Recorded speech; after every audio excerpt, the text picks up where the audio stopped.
ધોરણ 8 વિજ્ઞાન અને ટેકનોલોજી, ચેપ્ટર 12 ઘર્ષણ. આજે આપણે પારિભાષિક શબ્દો જોવાના છે. પહેલો શબ્દ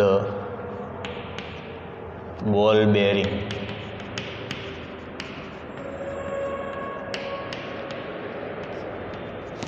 બોલ બેરિંગ એ ધાતુની બે રીંગો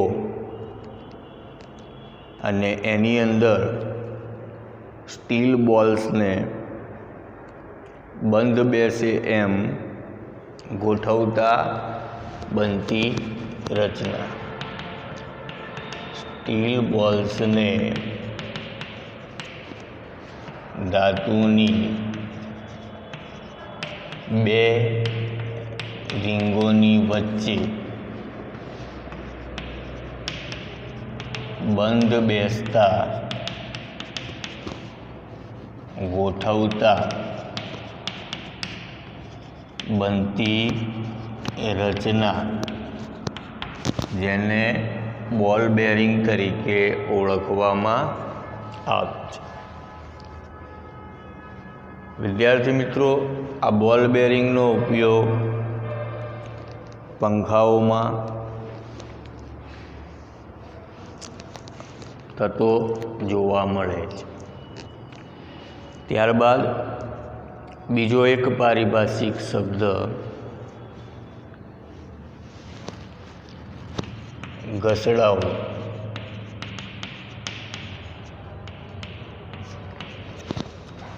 આપણે ઘસડાવું કોને કહીએ કે તરલમાં ગતિ કરતી વસ્તુઓ પર લાગતું ઘર્ષણ બળ.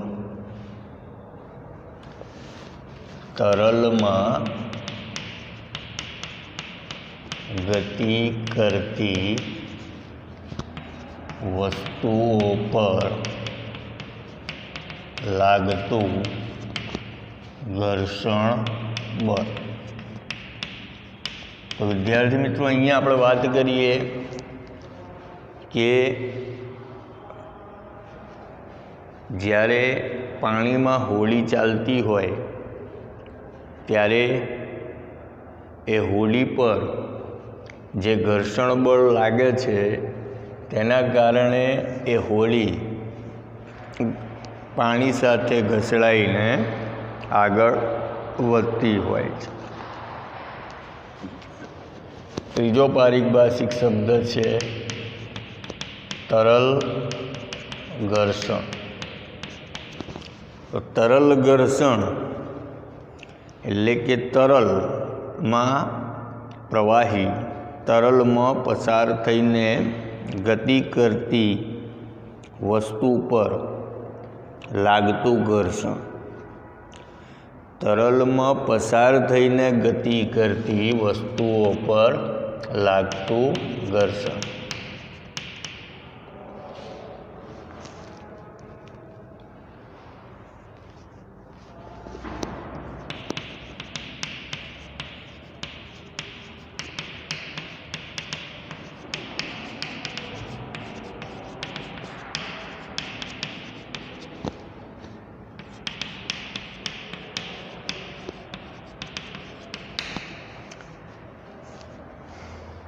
તરલ ઘર્ષણ બાદ આપણે વાત કરીશું જોડાણ.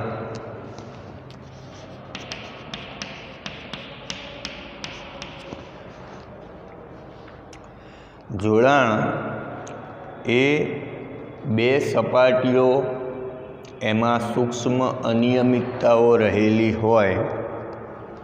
એનો મતલબ એ બે સપાટીઓ એવી હોય કે તેમાં ટેકરા ખાડા હોય અને બેને એકબીજા સાથે ઘસો તો બંને ખાડાઓ એકબીજામાં મિક્સ થઈને તે વસ્તુ આપણાથી ઘસડાઈ શકે નહીં. એને એક પ્રકારનું કોલ્ડ વેલ્ડિંગ તરીકે ઓળખવામાં આવે. દાખલા તરીકે આપણે 2 ફૂટ પટ્ટી લઈએ અને 2 ફૂટ પટ્ટીને લાકડાની 2 ફૂટ પટ્ટી એ જૂની થઈ ગઈ હોય એવી લાકડાની 2 ફૂટ પટ્ટીને જોડે રાખી અને આપણે ઘસીએ તો જો તે લીસી હોય ત્યાં સુધી ઘસાય, પણ ઘણા લાંબા સમયથી પડી રહી હોય તો એ બંનેઓમાં ખાડા ટેકરા થઈ ગયા હોય અને એ બંનેને આપણે ઘસવા જઈએ પણ એ બંનેના ખાડા ટેકરાઓને કારણે બંને એકબીજામાં મિક્સ થઈ જાય, તેને કારણે એને કોલ્ડ વેલ્ડિંગ તરીકે ઓળખવામાં આવે. એટલે 2 સપાટીઓની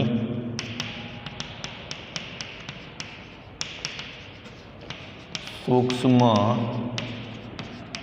અનિયમિતતાઓ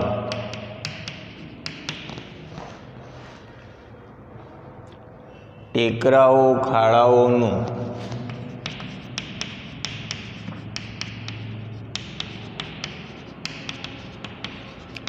એકબીજામાં જોડાણ, એકબીજામાં ભરાઈ જવાથી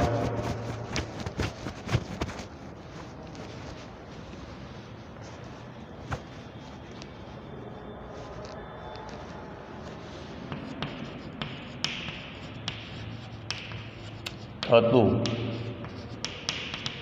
કોલ્ડ વેલ્ડિંગ, એને જોડાણ તરીકે ઓળખવામાં આવે.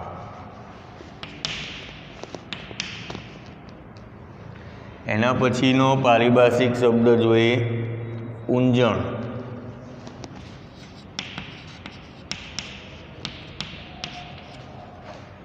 ઊંજણ એટલે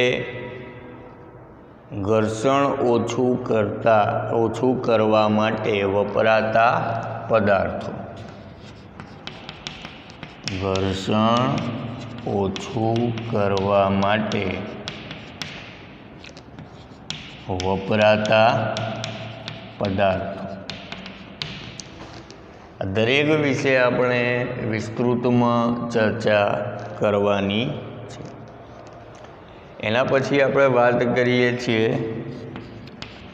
લોટણ ઘર્ષણ.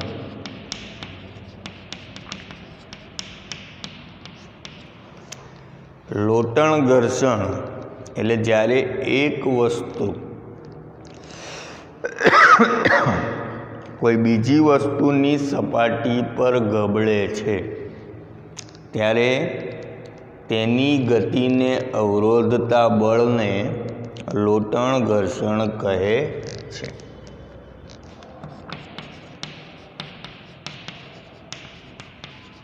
જ્યારે એક વસ્તુ કોઈ બીજી વસ્તુની સપાટી પર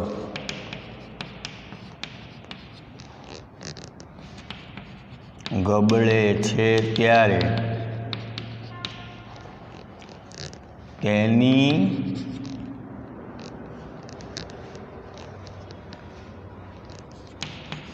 ગતિને અવરોધતા બળને લોટણ ઘર્ષણ કહે છે. વિદ્યાર્થી મિત્રો, ત્યારબાદ આપણે વાત કરીશું સ્લાઇડિંગ ઘર્ષણ. સ્લાઇડિંગ એટલે સરકતું.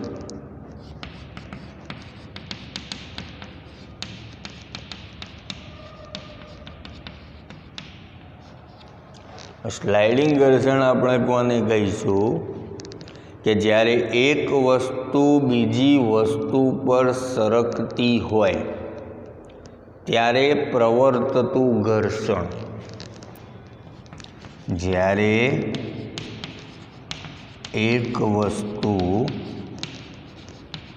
બીજી વસ્તુ પર સરકતી હોય ત્યારે પ્રવર્તતું ઘર્ષણ એને સ્લાઇડિંગ ઘર્ષણ તરીકે ઓળખવામાં આવે. અને ત્યારબાદ સ્થિત ઘર્ષણ. હવે સ્થિત ઘર્ષણની વાત કરીએ તો જ્યારે એક વસ્તુને બીજી વસ્તુની સપાટી પર સ્થિર સ્થિતિમાંથી ગતિમાં લાવવાનો પ્રયત્ન કરવામાં આવે ત્યારે પ્રવર્તતું ઘર્ષણ. એટલે એક વસ્તુ જે બીજી વસ્તુની સપાટી પર સ્થિર હોય પણ તેને ગતિમાં લાવવા માટે પ્રયત્ન કરવામાં આવે તે સમયે પ્રવર્તતું ઘર્ષણ. જ્યારે એક વસ્તુને બીજી વસ્તુની સપાટી પર સ્થિર અવસ્થામાંથી ગતિમાં લાવવામાં આવે